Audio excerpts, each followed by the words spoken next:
자, 우리 친구들과 함께 개념의 내용을 확실하게 잡아줄 나주호은 선생님이에요.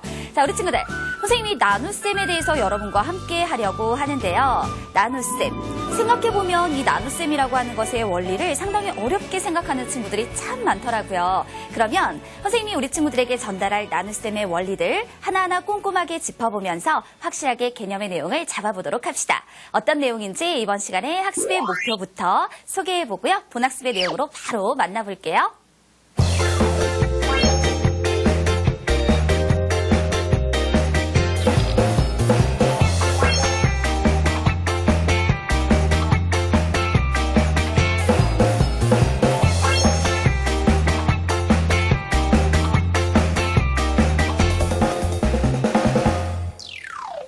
우리가 이번 시간 학습할 것이 모두 3가지라는 거 학습 목표를 통해서 살펴보셨죠? 그 개념 첫 번째 내용으로 개념 쏙쏙 그 1의 내용 소개할게요. 나눗셈의 몫의 의미다라고 얘기를 했는데요. 우리가 덧셈을 하면 그것을 합이라고 해요. 뺄셈을 했을 때 나온 답은 차라고 얘기를 하죠. 그러면 곱셈을 하면요. 나온 답을 곱이라고 얘기를 하는 거예요. 그러면 나눗셈을 해서 나온 답을요. 우리는 그 나눗셈의 몫입니다라고 얘기를 하게 되는 거죠. 그런데 이 몫에는 어떤 의미가 있다라는 거예요. 사실 나눗셈에서 이 몫의 의미는 초등학교 3학년 교과에서 아주 정확하게 설명을 해주고 있어요. 그런데 이때 그 개념을 놓쳐버리게 되면 학년이 올라가서 5학년, 6학년이 되어서 조금 어려운 나눗셈들, 소수의 나눗셈이나 또는 분수의 나눗셈 이와 같은 것들을 학습했을 때 상당히 이거 뭐지 하고 곰곰이 다시 한번 생각을 해봐야 한단 말이죠. 그래서 그 의미를 정확하게 짚어드릴게요. 의미는 커다랗게 2가지로 생각을 할 수가 있는데 이때 12 나누기 3이라고 하는 아주 간단한 나눗셈을 예를 들어서 설명을 해드립니다. 12 나누기 3은 4와 같습니다 라고 얘기를 하는데요. 이때 4라고 하는 것을 바로 이 나눗셈에 있어서 입니다 라고 얘기를 할 수 있는 거예요. 그런데 이 몫이 횟수를 나타내는 경우가 있다라고 해요. 2가지로 얘를 소개를 할 수가 있는데 똑같이 묶어 덜어내기라는 방법이 있대요. 그러면 이건 뭐냐? 그림을 그려보면 확실하죠. 12개가 있었는데 그것을 이와 같이 똑같이 3개씩 묶어보아라 라는 뜻이에요. 그랬더니 그 묶음의 수가 4의 묶음이 나오게 되는 거죠. 그렇다면 똑같이 묶어서 1번, 2번, 3번, 4번만큼을 덜어낼 수 있다라는 걸 말해주는 거예요. 따라서 이때 4라고 하는 숫자가 나타내주는 것은 3개씩 똑같이 묶어 덜어내어 4번을 덜어낼 수 있다라는 횟수를 뜻하게 된다라는 거죠. 덜어내는 횟수요. 그러면 이때 또 다른 의미로 이 횟수를 표현하는 경우가 있어요. 그게 뭐냐면 빼어내는 횟수로 나타내준다라고 얘기를 했죠. 이거는 이런 것이 꼭 들어가야 돼요. 12에서 3을 1번, 2번, 3번, 4번을 빼면 그 값이 0이 되더라. 즉 이 얘기는 3을 몇 번 뺐습니까? 4번을 뺐습니다. 이렇게 4번을 빼면 어떤 현상이 나오게 되냐면 그 값이 0이 되더라. 즉 빼어서 0이 되어지는 그 횟수를 나타내는 것이 이 몫의 의미다라는 뜻이에요. 이렇게 여러분은 몫이 나타내는 의미 중에 그 첫 번째 의미로 횟수를 나타내주는 경우에 대해서 함께 얘기를 해본 거예요. 그렇다면 이번에는요. 또 다른 경우를 만나봅니다.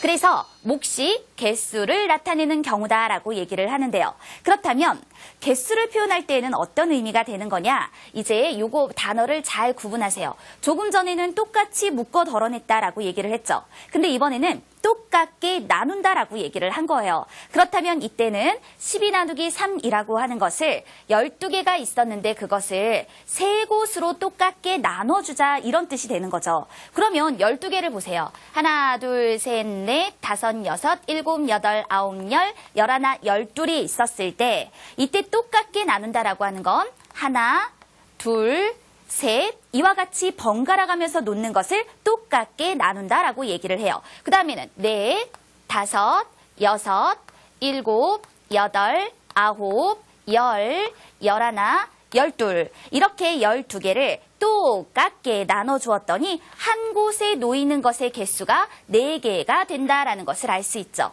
따라서 이때 요 4라고 하는 것은요. 3곳으로 나눴을 때, 3곳으로 똑같게 나눴을 때 한 곳에 놓이게 되는 개수를 뜻하는 것이다 라고 말할 수 있게 되는 것이죠. 자, 이렇게요, 여러분. 나눗셈에 있어서 몫이 갖는 의미는요. 횟수를 뜻하는 경우가 있고 개수를 뜻하는 경우가 있어요. 이것만 정확히 알면 이제 앞으로 여러분이 만나게 될 복잡한 나눗셈에서 그 몫이 뜻하는 말을 정확하게 구분할 수 있게 됩니다. 그러면 몫의 의미를 설명을 해드렸으니 다음 내용 빨리 만나볼까요? 개념 첫 번째 내용이 정리되었으니까 우리 개념을 다져줄 거예요. 문제풀이를 통해서 다시 한번 다져보겠습니다. 우리 처음에 준비된 문제는 문장의 형태로 나와 있는데요.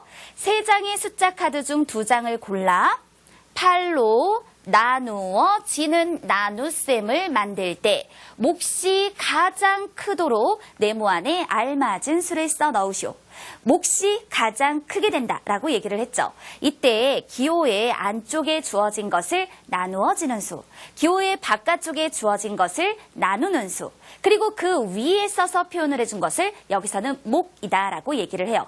그러면 당연히 가장 큰 수를, 내가 만들 수 있는 가장 큰 수를 8로 나눠주어야 그 몫이 제일 큰 경우를 만날 수 있겠죠. 그렇지만 함정이 있을 수도 있어요.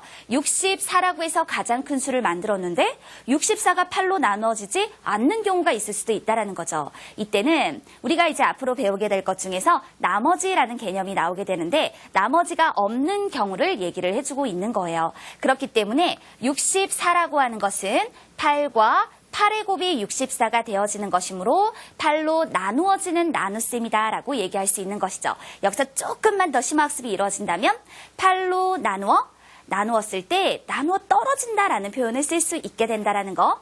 이와 같은 형태로 표현하시고 만약에 이게 답이 아니라면 그 다음에 62도 생각해보고 42와 46 이와 같은 수들도 생각해보면서 문제를 해결해 주어야 해요.